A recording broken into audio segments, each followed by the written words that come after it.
La deuxième édition de la campagne Shawinigan Carrément Panda, on a les mêmes objectifs qu'on avait la première année, promouvoir et sensibiliser la population locale à la diversité culturelle et faire également connaître le SANA davantage. En fait, pour cette deuxième édition, ce qu'on a souhaité faire, c'est présenter plus d'une quarantaine de nos nouveaux citoyens, des gens qui se sont installés chez nous. Donc, en fait, on a des gens avec différents profils, différentes origines, des gens qui travaillent dans différents domaines. L'idée, c'était vraiment, en fait, on est une petite population, on est 50 000 à Shawinigan.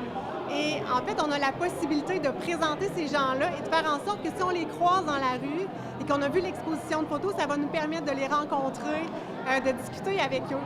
Donc, c'est une exposition de photos qu'on fait, on présente les gens et cette exposition de photos-là va être présentée dans 9 lieux publics différents dans la ville de Shawinigan. Donc, en fait, autant que ce soit le Bistrot M tous les jours dimanche, la pâtisserie Le Palais, que ce soit le Café Morgane, que ce soit les 3 bibliothèques municipales, que ce soit l'Hôtel de Ville de Shawinigan ou que ce soit Philosène Café à Grand-Mère, ça va être vraiment des lieux où les gens vont, la population va pouvoir aller et à chaque semaine, les photos vont changer. Donc, ça va vraiment permettre à la population de rencontrer ces nouveaux citoyens-là.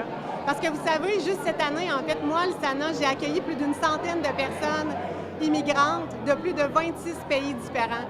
Donc, c'est des gens exceptionnels avec des parcours vraiment chouettes, c'est des gens très sympathiques. Donc, c'est vraiment ce qu'on a voulu faire, les présenter à la population. La campagne, en fait, dure 4 semaines. Donc, les photos vont être dans les différents endroits publics à compter de lundi. Il va se terminer le 8 décembre.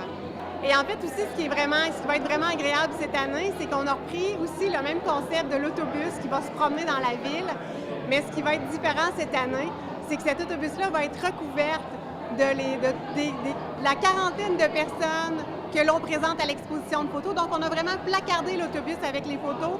C'est ce qui fait en sorte que les gens, que l'exposition de photos va être mobile, va pouvoir se rendre voir la population.